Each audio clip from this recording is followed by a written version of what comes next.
My brother demanded that I gift him my car.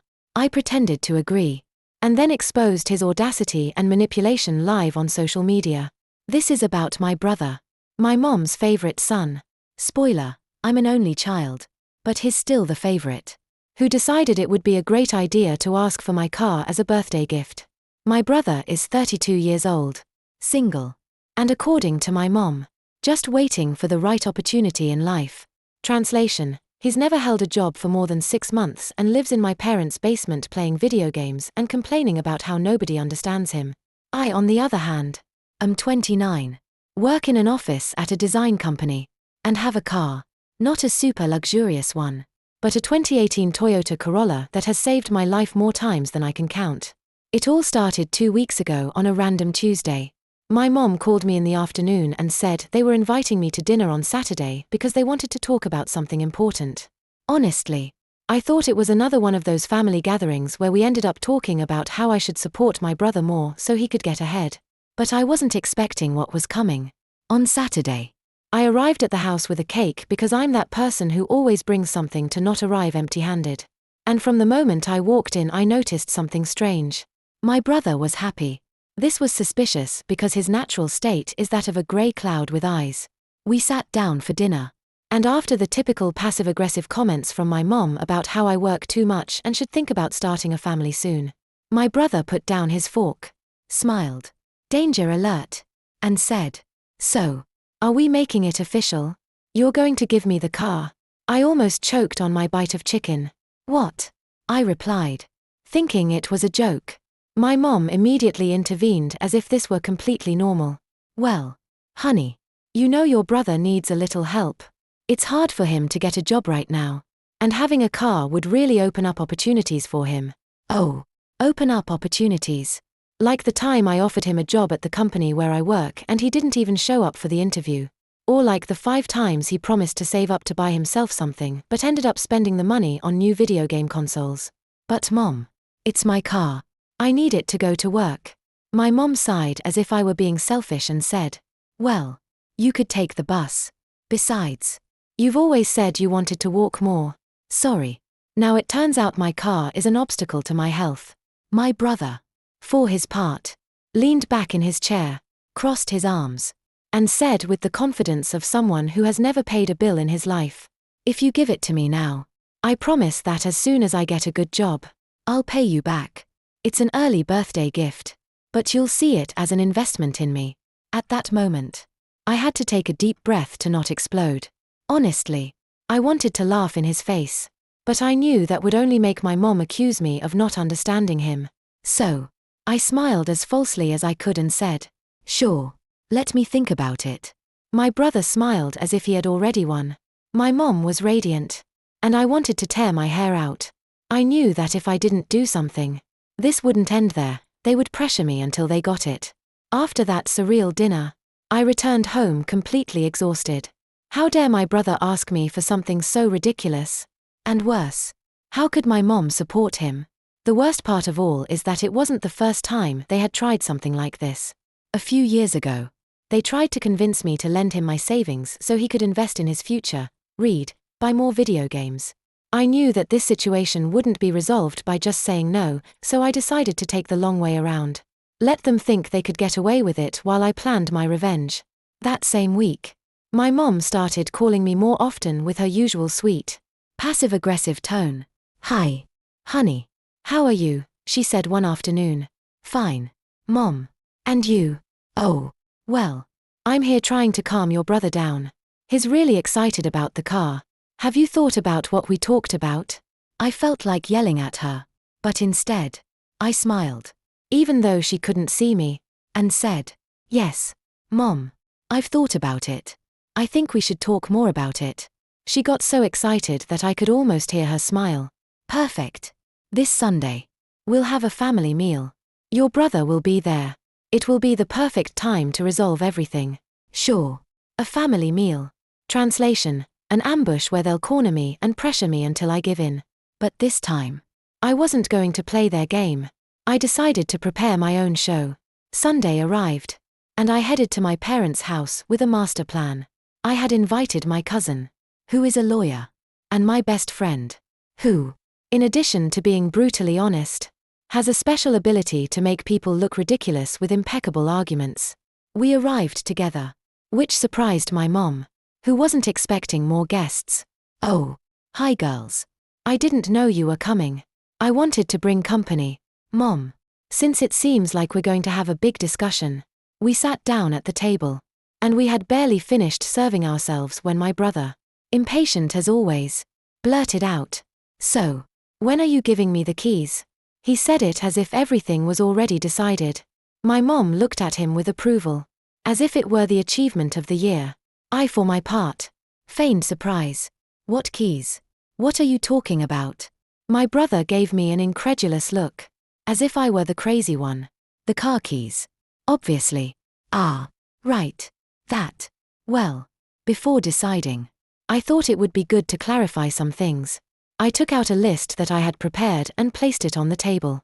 My cousin and my friend looked with curiosity, but my mom and my brother seemed increasingly nervous. "First of all," I began, "I want to understand why exactly you need my car." "I already told you," he replied, visibly annoyed. "To get a job." "Ah, okay. And how many resumes have you sent out in the last 3 months?" My cousin smiled, knowing this was going to get interesting. My brother stammered, trying to think of an answer. "Well, I've been researching options." "Interesting," I said, noting something on my list. Then, I turned to my mom. "And you, Mom, why do you think that I, someone who uses her car to work every day, should give it away?" She tried to maintain her composure, but it was obvious she was uncomfortable. "Well, because we are a family, and families support each other." That was exactly what I expected. "Perfect. Mom. Then why don't you sell your SUV and give that money to him?" The room fell into complete silence. My cousin let out a discreet giggle, and my friend crossed her arms, enjoying the show. My mom was speechless, and my brother started to turn red. "That's not the same," he yelled, slamming his fist on the table. "I need your car." "Why?" I asked, keeping calm. "Because it's already paid off, and I can't afford to maintain a new one." There was the truth. He didn't want to get a job or open opportunities, he simply didn't want the expense. I decided it was time to get straight to the point. "Look, brother, I understand you're having difficulties, but my car is not the solution. Do you know what it means to maintain it? Insurance, gas, maintenance. How do you plan to cover those expenses if you don't even have a stable income?" That's what Mom and Dad are there to help with. I almost choked on my drink. My friend couldn't contain herself anymore. "Excuse me. Are you 32 or 12 years old?" The reaction was glorious. My brother got up furious, while my mom tried to calm the situation. But it was already too late. I had made my point clear, and by the time we finished the meal, it was evident that my car wasn't going anywhere. After that explosive family meal, I naively thought the car issue had been settled. My brother left furious. My mom gave me her typical look of "you've disappointed me," and I returned home feeling triumphant for not having given in. But what I didn't know was that for them, this wasn't the end but the beginning of something even more ridiculous. The following Tuesday, my phone started exploding with message notifications. At first, I thought it was something work-related, but when I opened my social media, I saw a sea of strange messages in my inbox. Some were from people I knew, others from complete strangers, and they all had something in common: they were calling me selfish. My brother, the genius that he is, had decided to take matters into his own hands and started a defamation campaign on Facebook and Instagram. He uploaded a post that said something like, "It's incredible how some people forget the meaning of family. My sister, despite having everything in life, doesn't want to help me get ahead. I only asked to borrow her car so I could work. But her greed knows no bounds. It's sad how the people who should support you the most are the first to stab you in the back." Stab you in the back? It's my car. Apparently, this post resonated with his small group of friends who are as irresponsible as him, and it started to accumulate comments supporting him. "What a bad plan from your sister. That's not family. If I were you, I'd cut ties with her." And there was my mom, leaving a comment full of sad emojis. "It's very difficult to see my children fighting. I've always taught my children to be generous. What a shame that some didn't learn. When I saw that, my blood boiled. My mom has always had a special talent for playing the role of martyr. But this was too much. They were trying to paint me as the villain of the story. And the worst part is that some acquaintances and relatives were buying into that narrative. Instead of acting impulsively, I decided to take a deep breath and wait. I wasn't going to respond directly in the comments or make my anger obvious. If they wanted to play dirty, then I was going to play better. That night, I sat down with my best friend, the same one who accompanied me to dinner, and we started to devise a plan. What if we expose him? She said with a mischievous smile. And that's exactly what we did. On Thursday night, I invited some friends to my house to organize a special meeting. I also included my lawyer cousin in the plan. We prepared a small live stream from my Instagram account. Something I rarely use, but that this time was going to be key to clearing my name. The objective was simple: to tell my side of the story, but to do it in a way that would expose my brother without the need for insults or unnecessary drama. We turned on the camera, and I sat in front of it with a relaxed smile. Hi everyone. I know this isn't something I usually do, but I think it's important to clarify certain things that have been said about me recently. I want you to hear the whole story and decide for yourselves. I started by explaining the situation from the beginning. How my brother had demanded my car as a birthday gift. How my mom supported him. And how, after I refused, he decided to defame me on social media. But the masterstroke came when we played a small clip that I had secretly recorded during the family meal. In the video, my brother clearly said, "If you give me the car, you don't have to worry about anything else. Mom and Dad will help me with the maintenance. You can take the bus or something. It's not like it's a big sacrifice." The cynicism in his voice was so evident that even I was surprised to hear it again. I also added screenshots of messages where my mom tried to emotionally manipulate me into giving in, saying things like, "You're the older one. You have to set an example, and don't forget that someday you'll need your brother." Reactions began to pour in the comments. Friends, acquaintances, and even some people who followed my brother started to change their minds quickly. This is serious. What a shameless person. I wouldn't even look at my sister after saying something like that. This is called emotional manipulation. And it's family abuse. I don't support him. At the end of the live stream, I made sure to emphasize that it was not about fighting or competing with my brother, but about defending myself and making sure that no one took advantage of me. I think we all have to remember that boundaries are important, even with the people we love. When the live stream ended, I felt like a huge weight had been lifted off my shoulders. And of course, that wasn't all. We saved the video to make sure no one could twist what I said. The next day was chaos. My brother blocked me on all platforms, and my mom sent me a series of furious messages. "How could you humiliate your brother like that? You're cruel and vindictive."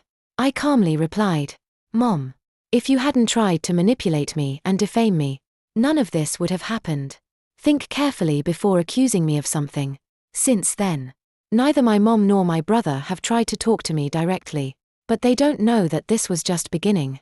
After the live stream and the negative comments my brother received, I thought he would take a moment to reflect, or at least to remain silent for a while. But of course, I underestimated his ability to play the victim and put on a show. Barely a couple of days had passed when my mom called me early in the morning. "What the hell do you think you're doing?" she said, almost shouting on the phone. "Good morning to you too, Mom," I replied sarcastically. "What exactly are you referring to? Your brother is devastated. He says he can't leave the house because he's being attacked on social media. This isn't fair.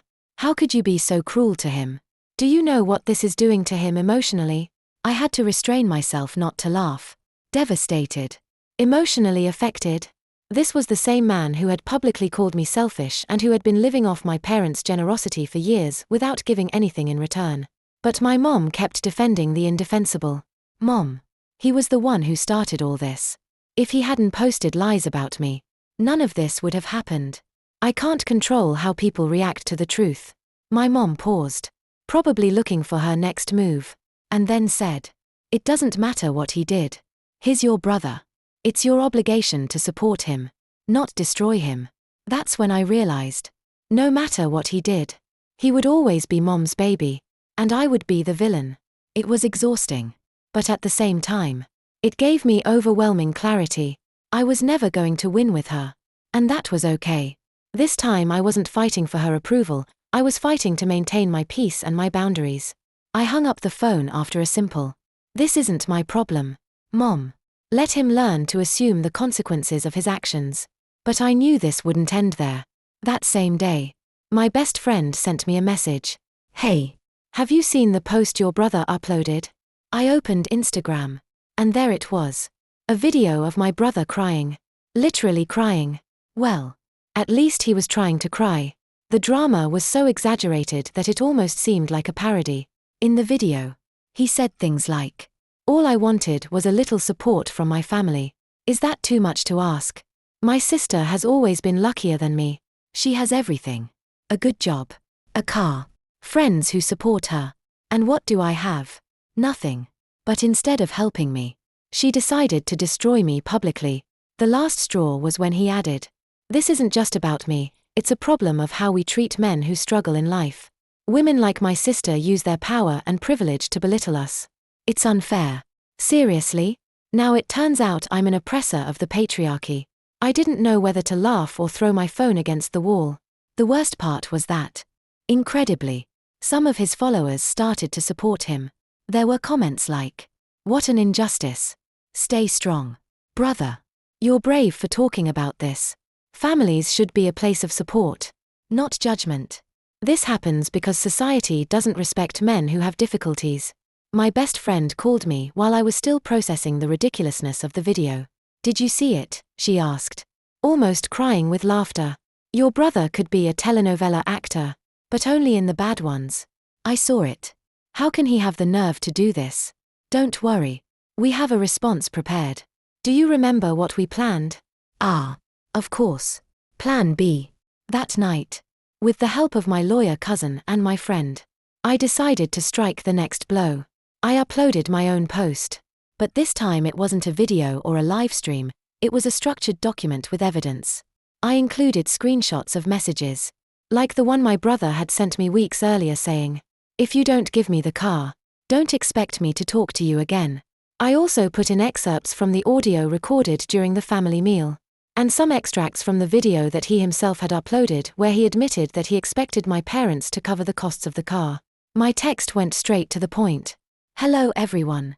I know that there's been a lot of confusion lately about my relationship with my brother. I want to clarify some important points and share the truth behind this situation. Since false things have been said, and there has been an attempt to damage my reputation, my brother, whom I love, has been going through difficulties. However, that does not justify the manipulation and lies that he has been spreading. Here are the facts. He asked for my car as a gift, knowing that I use it for work. When I refused, he started a public campaign to discredit me. This is not about a fight for justice, it's about avoiding responsibilities and taking advantage of others. I don't want this to be an eternal conflict, but I'm not going to remain silent while my name is dragged through the mud. Here's the evidence. Draw your own conclusions." In less than an hour, the post started to explode. The people who had supported my brother began to delete their comments. Others, on the other hand, confronted him directly on their social media. "So, you expected your sister to give you her car so that your parents would maintain it? That's what fighting in life is. Bro, this is embarrassing. Grow up. I'm already ashamed to have defended you. Now I understand why your sister doesn't want to help you." Meanwhile, in the family chat, my mom sent me a furious message. "This is enough. You're humiliating your brother. Delete that post right now." To which I simply replied, "Sure, Mom.